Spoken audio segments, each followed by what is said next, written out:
అర్ధరాత్రి చందమామ అందం అదరహో అనిపించింది. వన్నెలలోకే వెన్నెల రేడు ఆకాశమ్మ నుదుటిన సింధూరమై మెరిసిపోయాడు. అర్ధరాత్రి చంద్రగ్రహణం సందర్భంగా దేశంలోని వివిధ ప్రాంతాల్లో బ్లడ్ మూన్గా మారి కనువిందు చేశాడు. ఆకాశంలో అద్భుతమైన అరుదైన దృశ్యం ఆవిష్కృతమైంది. ప్రపంచవ్యాప్తంగా సంపూర్ణ చంద్రగ్రహణం కనిపించింది. చంద్రుడు ఎరుపు రంగులో దర్శనమిచ్చాడు. ఖగోళంలో ఏర్పడిన అద్భుత అరుదైన దృశ్యాన్ని ప్రజలు ఆసక్తిగా తిలకించారు. భారత్ సహా ప్రపంచవ్యాప్తంగా సంపూర్ణ చంద్రగ్రహణం కనిపించింది. తెలుగు రాష్ట్రాల్లో సంపూర్ణ చంద్రగ్రహణం కనువిందు చేసింది.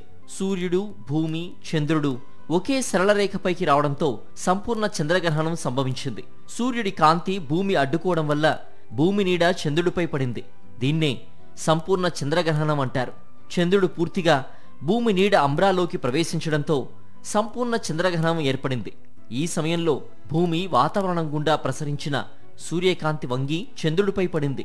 ఈ ప్రక్రియలో నీలం రంగు కాంతి చెదిరిపోయి ఎరుపు, నారింజ రంగు కాంతి మాత్రమే చంద్రుడిని చేరుకుంది. అందుకే చంద్రుడు ఎరుపు రంగులో మెరిసిపోయాడు. సంపూర్ణ చంద్రగ్రహణాన్నే బ్లడ్ మూన్ అంటారు.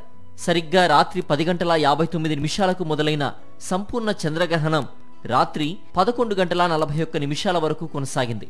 అంటే 42 నిమిషాల పాటు సంపూర్ణ చంద్రగ్రహణం కొనసాగింది. రాత్రి 11:41 గ్రహణం గరిష్ట స్థాయిలో చంద్రుడు అత్యంత ఎర్రగా కనిపించాడు. రాత్రి 1:26 పాక్షిక గ్రహణం ముగింపు సమయం. రాత్రి 2:25 గ్రహణం పూర్తిగా ముగిసింది.